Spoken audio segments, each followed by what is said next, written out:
1944年、桜が咲き誇る4月、航空偵察員太田昭一海軍特務少尉は、陸軍が進めるロケット推進有翼誘導弾の噂を聞いた。開発元の三菱名古屋製作所に赴き、担当者に話を聞くと、誘導装置は精度が悪く、実用化には程遠いとのことだった。アイデアマン、切れ者と言われる太田はすぐに思った。誘導装置の精度が悪いなら人間が操縦すればよい。特攻攻撃の半年以上前、海軍上層部でも一部しか体当たり構想を持っていなかったこの時期に、太田は悪魔のひらめきをして、直ちに行動を起こした。太田は東大航空研究所の小川太一郎教授のもとに足を運び、風洞実験による空気力学的特性など基礎資料の作成を依頼した。1944年5月、太田は厚木基地の第1081海軍航空隊に着任。舞鶴航空隊時代分隊長であった司令の菅原秀夫中佐に挨拶を済ませると、早速ロケット推進体当たり攻撃機後の桜花の構想有効性を説いた。太田は能弁であった。話を聞いた菅原司令は、任務外の新兵器開発に奔走する太田を黙認し、航空技術省の和田操中将へ推薦までした。太田は和田中将の前で桜花の説明を始める。誘導装置の代わりに人間を乗せるという太田に、和田中将は話を遮り、誰を乗せるのだ誰をと問うた。太田は、人間が乗れば必中です。まず自分が乗っていきます。と返答した。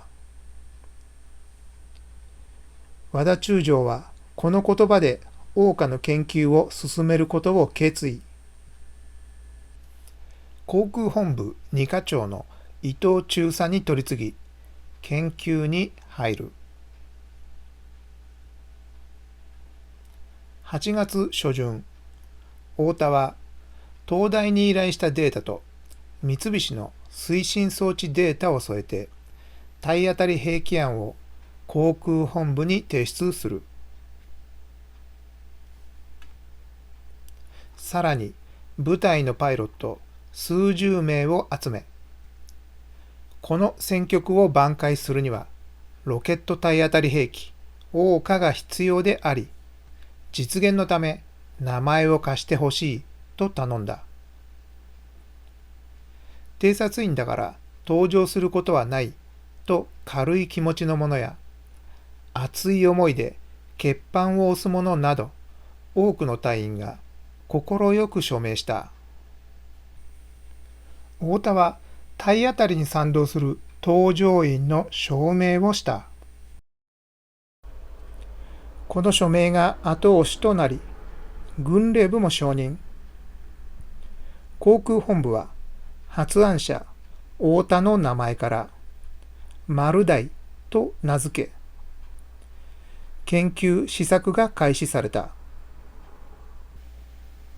後の新幹線ゼロ系開発者三木忠直技術少佐が担当となった。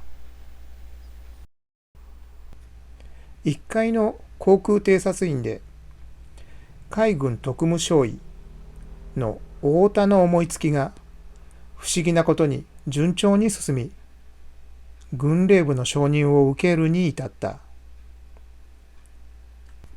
太田の背後に何者かの存在があったのではという陰謀論があったが、否定されている。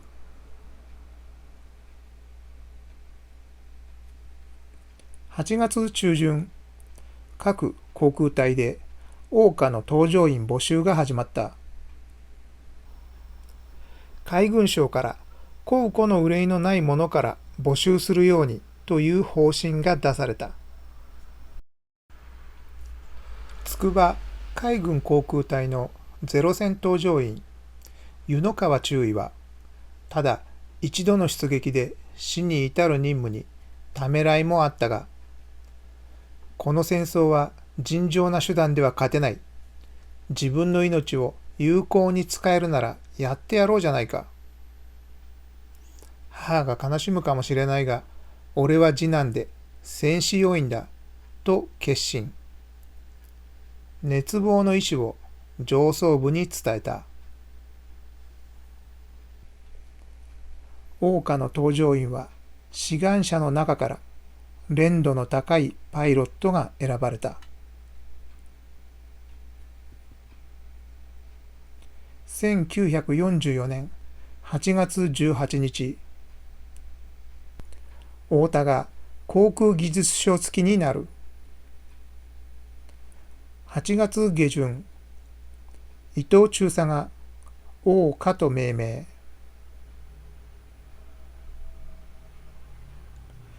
1944年10月1日、桜花の専門部隊第721海軍航空隊陣雷部隊編成。太田も隊付きとなる。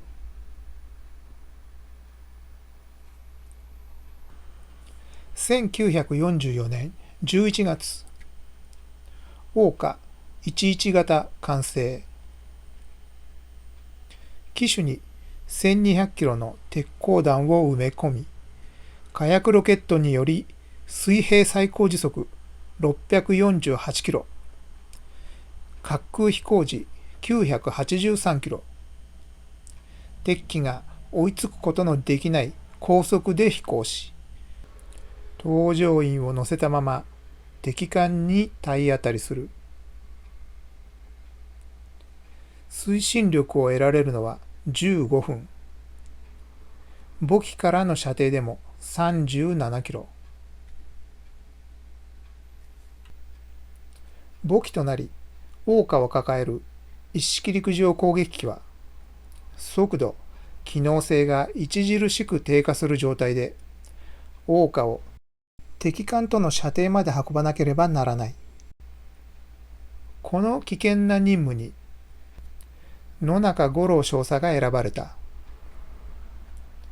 野中少佐は攻撃を殴り込み、自分の飛行隊を野中一家と呼び、義理人情に厚く、周囲に慕われていた。一式陸港の能力低下対策として、直接間接の援護戦闘機を陸港隊の4倍とし、それを用意した。桜花を見た搭乗員堂本義治氏は、これがわしの棺桶か。いい飛行機だな、と印象を持った。同じく搭乗員湯野川中尉によれば、桜花は高速だが操縦しやすく自由自在だった。急降下中ゼロ戦のように揚力で機首が浮くこともなかったと語っている。12月23日、レイテ湾の敵艦船に攻撃をかける内示が出された。桜花はフィリピン戦線に投入されることになり、陣雷部隊の整備員11名がフィリピンに先発した。ところが、桜花を輸送途中の空母信濃と雲龍が米潜水艦に撃沈され、フィリピンで使われることはなかった。信濃に搭載の桜花50機は弾頭をつけていなかったため、浮いた機体に多くの人が捕まり、救助された。一方、雲龍に積まれた30機の桜花は、誘爆で大爆発を起こしている。フィリピンに先発した人雷部隊の整備員11名は、陸上戦闘に巻き込まれ、全員が戦死した。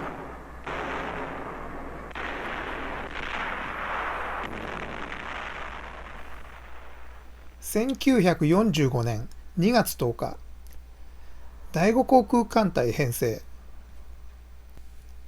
特攻を主体とした部隊編成が行われ、人雷部隊は直属になり、正式に特攻部隊となった。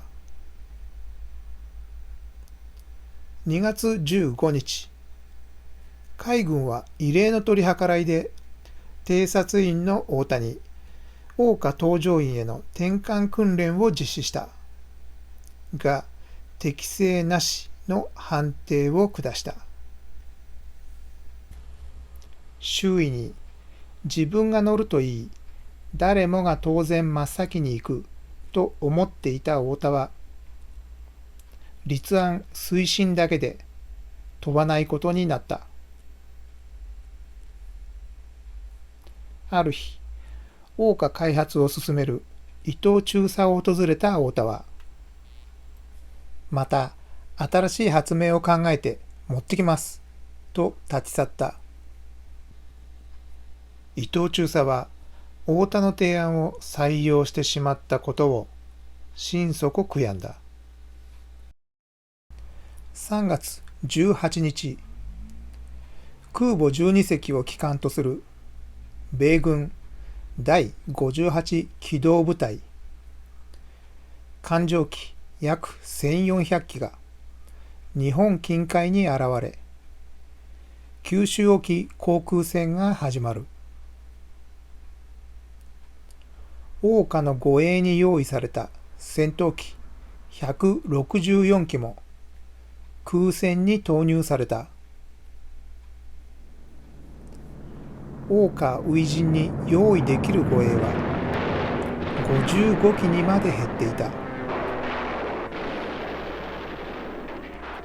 3月21日、人雷部隊司令岡村大佐は、援護の戦闘機が少ないことから、第五航空艦隊司令部に中止を上申。長官宇垣中将は、今の状況で使わなければ使う時がないよ、と言って強行を指示。岡村大佐には、数時間後、桜花を抱く一式陸攻の姿が見えた。すぐに一式陸攻隊率いる野中少佐に会い、今日は俺が行く。行かねばならぬ時が来た、と言い放った。野中少佐は、お断りします、司令。そんなに私が信用できませんか。今日だけはいくら司令のお言葉でもごめん被ります。と声を荒げ拒否した。一式陸攻18機に桜花15機を搭載し、第1回人雷桜花特別攻撃隊は沖縄攻撃中の米機動部隊に向けて出撃。野中一家の若い陸攻搭乗員らは、遠足に出かける子供のように笑顔で手を大きく振りながら、行ってきますと大きな声を残し、離陸していった。出撃後間もなく、ここ数日の激戦で酷使された護衛23機が故障により帰還。残る護衛は32機になってしまった。攻撃隊が米軍機動部隊約100キロまで近づくと、レーダーで探知していた米戦闘機 F6F8 機が護衛戦闘隊に急降下で攻撃してきた。不意をつかれた間接援護のゼロ戦隊が苦戦していると、新しい敵戦闘機が現れ、直接援護も戦闘に巻き込まれていった。一式陸攻は無防備になった。野中少佐は作戦続行は不可能と判断し、簿記の一式陸攻全機に作戦中止の命令を出し、180度旋回し、全速で戦場からの脱出を図った。後方上空から数機の敵戦闘機があっという間に近づいてきた。桜花を搭載したままでは回避もままならず、桜花を投棄して脱出を図った。護衛を引き離された陸攻隊はわずか10分で全機が撃墜された。第1回攻撃は桜花射出もできず、一式陸攻18機、桜花15機、ゼロ戦隊10機と多数の搭乗員を失い、失敗に終わった。岡村大佐は第1回攻撃の惨状から戦術を変更。1機の陸攻に2、3機の護衛をつけ、明け方や黄昏に少数機の出撃を試みた。4月1日深夜2時21分、第2回攻撃。1機ずつ6機が出撃。濃霧で2機が引き返し、山に激突、海上に不時着など4機が未帰還となった。同じ日、沖縄の空港を制圧した米軍は、斜面の掩体壕から新型小型飛行機を発見した。構造から人間が操縦するロケット爆弾だと分かった。彼らには自らの命を捨て、愛する者やふるさと、国家を守る行為が理解できず、彼らの目に映った桜花は自殺攻撃用の愚かな兵器で、彼らはあえて日本語でバカのコードネームをつけた。しかし兵器としての有効性は理解し、直ちに分析を開始した。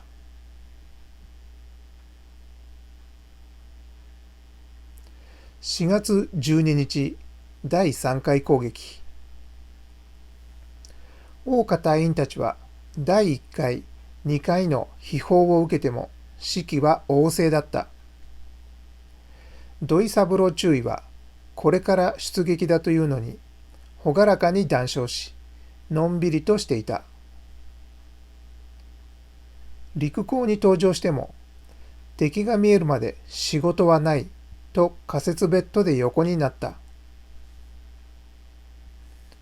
沖縄北西海上で敵艦発見。起こしに来た陸港隊員に、悲壮、どうもご苦労様、お世話になったな、と礼を言い、さっと桜花に乗り込み、敵艦が射程に入ると合図を送り、簿記から離れ、燃料に火を入れた。桜花はみるみるうちに加速し、滑空飛行に入ると、陸港搭乗員がこれまで見たことがない高速になり、駆逐艦マナート・エル・エーベルの中央に突入。命中と同時に爆発。艦上に設置してあった機関砲や水兵は吹き飛ばされた。それまであった船体中央は消えてなくなり、真っ二つに折れ、あっという間に海中に消えていった。別の一機は海面すれすれで駆逐艦スタンリーに接近。右舷真横、水面から2メートルの高さの原則に命中。しかし、この桜花は駆逐艦スタンリーを貫き、左舷から飛び出してしまった。桜花の新艦は主力艦を想定していたため、駆逐艦の走行では爆発せず、沈没を免れた。人的損失は少なかったが、艦の損傷は深刻で予備艦行きとなった。他にも一機の桜花が駆逐艦資金で爆発、損傷を与えた。土井中尉の簿記は黒煙を引きずりながらも祈祷し、機長の三浦少尉がこれら戦果を報告した。連合国は彼らの呼ぶバカの威力をその身で知ることになった。撃沈を免れた駆逐艦スタンリーの砲術長は、下記の射程内まで接近してもその突進を止めたり方向を変えさせるのは無理であると語っている。従軍記者として沖縄戦を取材した作家ジョン・トーランドは、いくらバカと蔑んでみてもアメリカ軍全体に広まった恐怖は決して和らぐことはなかったと記述している。アメリカの歴史家で海軍軍人のサミュエル・モリソンは、小型なことととてつもないスピードのため、バカはアメリカ海軍から恐れられたと記している。神風に続き、新たな脅威が加わった。第4回は出撃7機、全機が未帰還となった。第5回、第6回は桜花が飛び立ったが命中せず、戦果は上げられなかった。5月4日、第7回攻撃。機雷敷設駆逐艦シェイに1機の桜花が命中。司令官室、戦闘指揮所、ソナールームなど艦内中枢を破壊して126名の死傷者を出させた後、貫通してしまい海上で爆発。シェイは沈没は免れたが、翌1946年まで修理が終わらない損害を出した。他2機の桜花は敵駆逐艦資金弾で3名の負傷者を出した。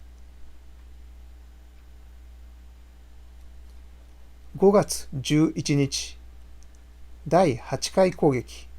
護衛駆逐艦 QW ハドレーに1機が命中。後部機関室と全部ボイラー室の中間で爆発。96名の死傷者を出し、艦はすべての機能が停止した。沈没は免れたが、艦の損傷は致命的で修理はされず、そのままスクラップとなった。5月25日、第9回攻撃。11機の陸攻と桜花が投入されたが、天候不良で8機が引き返した。敵機まで近づいた陸攻3機は、レーダーを避け、海面すれすれを飛行したが、桜花射出前に発見され撃墜された。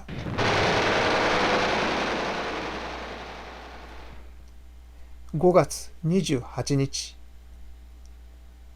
大本営は桜花の機密扱いを解除。陣雷部隊の存在を公表し、隊員の主君と戦果を誇った。同日の新聞で発案者太田は大きく紹介され、命中率 99%、一発合鎮、今大戦最高の新兵器と自賛し、戦局は躊躇している時ではない。将兵の生死を考えてはいけない。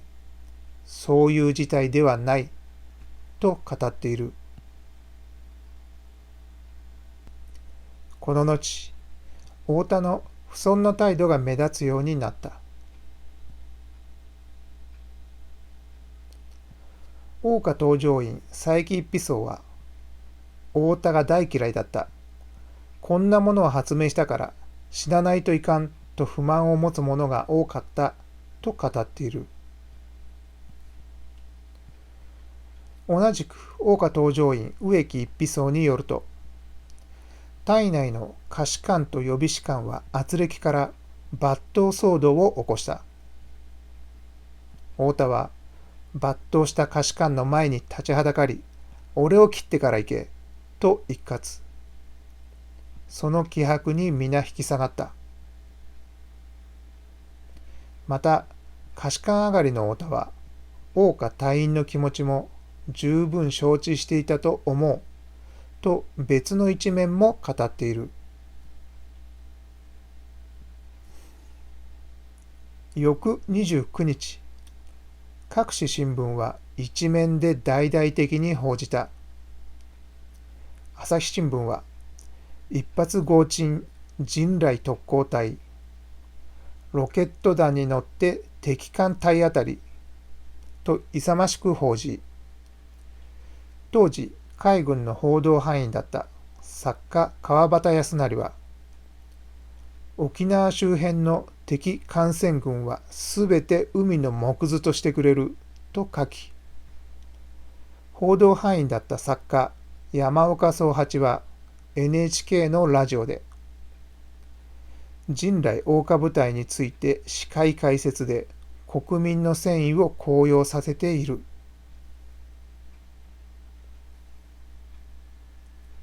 1945年6月22日、第10回陣雷大岡特別攻撃隊は出撃6機全滅。沖縄戦の終結により一旦出撃が中止された。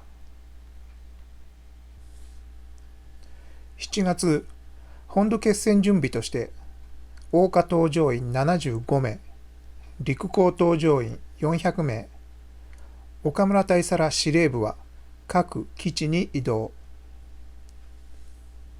大岡は本土決戦の有力兵器として軍や国民の期待が高かった。弱点の航続距離延長型、地上からの発射型の開発が急がれた。太田も特攻攻撃再開を方々に説いて回ったが、大岡が空を飛ぶことは二度となかった。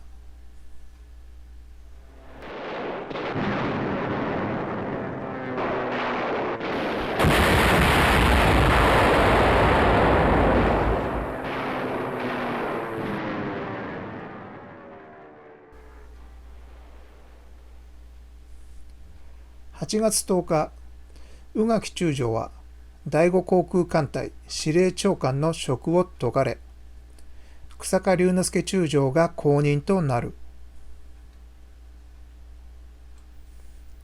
8月15日正午、玉音放送、日本降伏。司令長官を解かれた宇垣中将は、未だ停戦命令に接せずと沖縄に特攻出撃。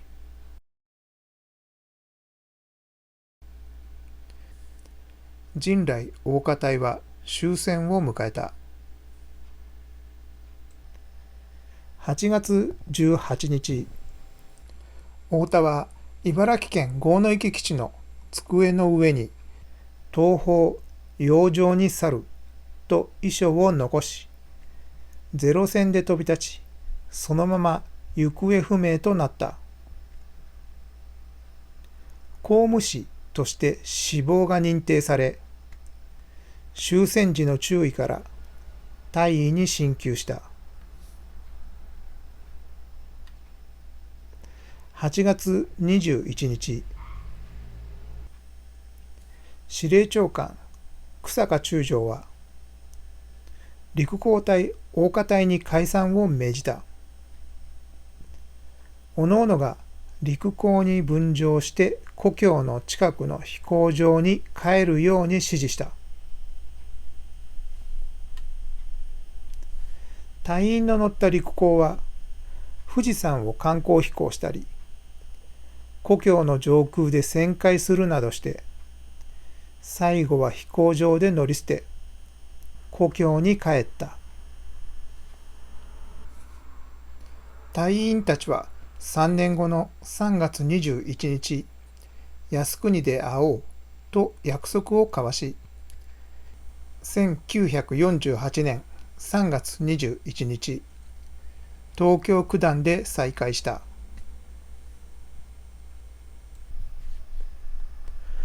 太田が誘導ロケットの噂を聞きつけた当時、三菱の誘導装置は不具合で、結局は計画破棄されたが、同じ時、川崎では以後1型オツ誘導ロケットの実用にめどが立っていた。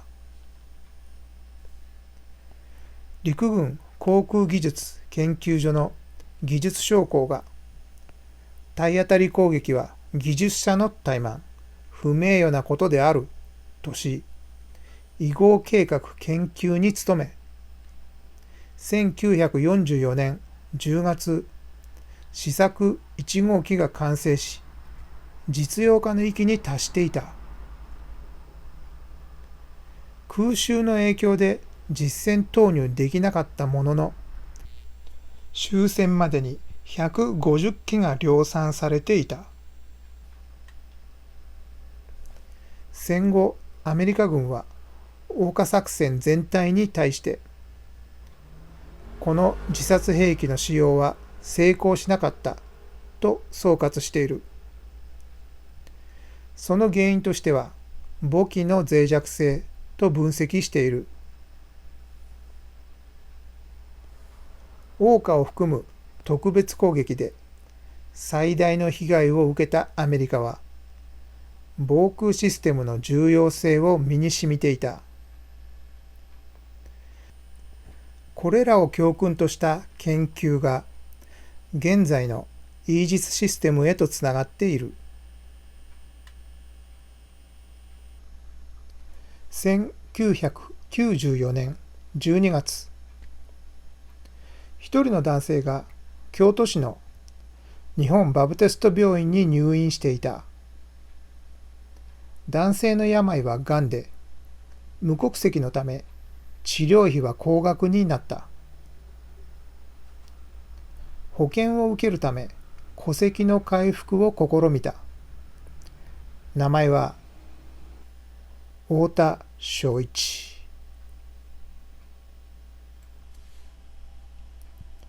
郷野池基地をゼロ戦で飛び立った太田は、金華山沖の洋上に着水。漁船に救出された。戦後の混乱に乗じて別人を装い生活した。各地を転々とし、関西に落ち着いたが、戸籍が必要になると職を変えた。桜花を考えた男は、太田正一の戸籍を取り戻すことなく、この世を去った。